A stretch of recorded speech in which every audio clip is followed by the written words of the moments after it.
los aposentos del escultor, más cruel se representaba su realidad. Otra vez pude reconocer a una de sus supuestas víctimas. Había visto su rostro en una de las fotos del expediente que me envió Doorways. Era un modelo artístico, supuestamente desaparecido en una ciudad cercana. La observé detenidamente. Esta vez, todo el cuerpo de la escultura expresaba horror. Era como si el escultor hubiese querido representar el pánico de su víctima, regocijándose de su poder al hacerlo. De todas maneras, tenía que reconocer que la calidad de su técnica era sorprendente. La fidelidad con la que esculpió cada músculo, vena y arruga era perfecta. ¿Cómo lograba semejante nivel de realismo? La víctima era su modelo o su molde.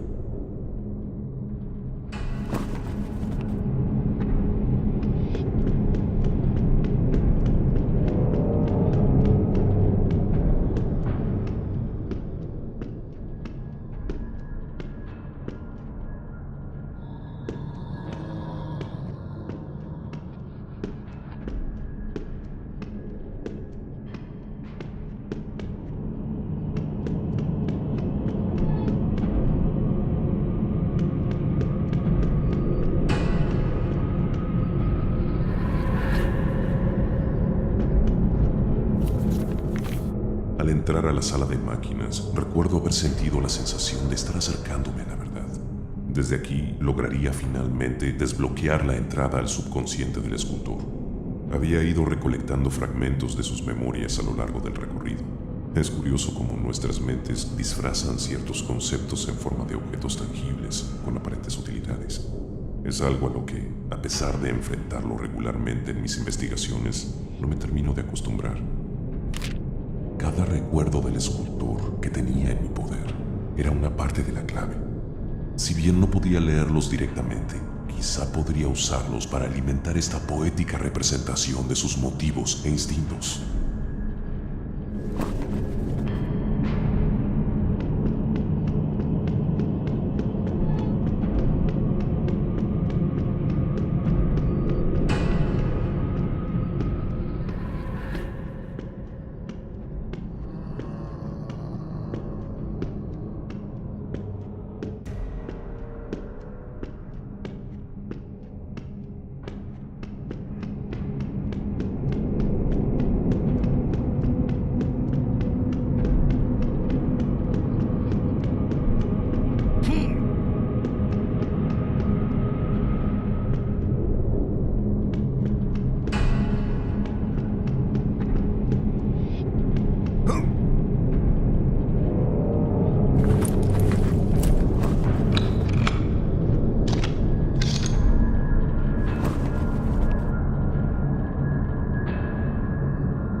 finalmente estaba logrando comprender.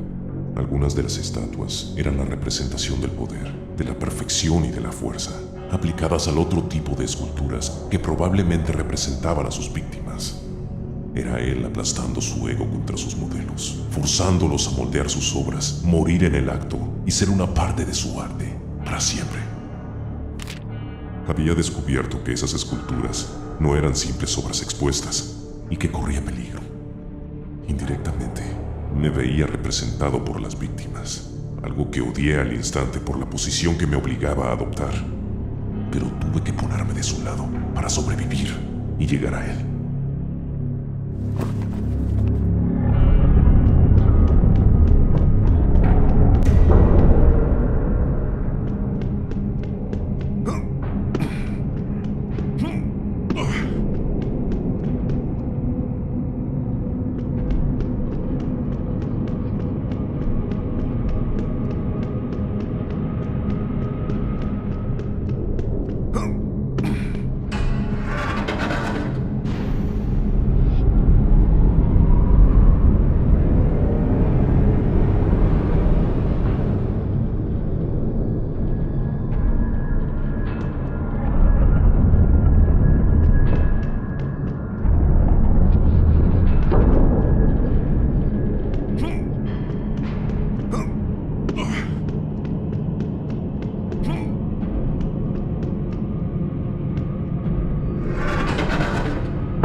Había llegado a los aposentos del escultor.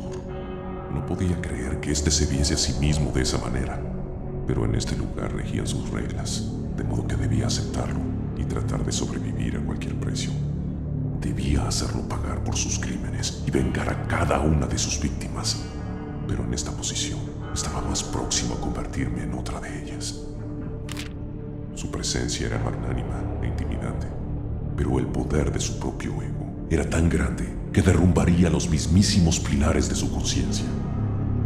Yo solo esperaba no tener que estar allí cuando eso sucediese.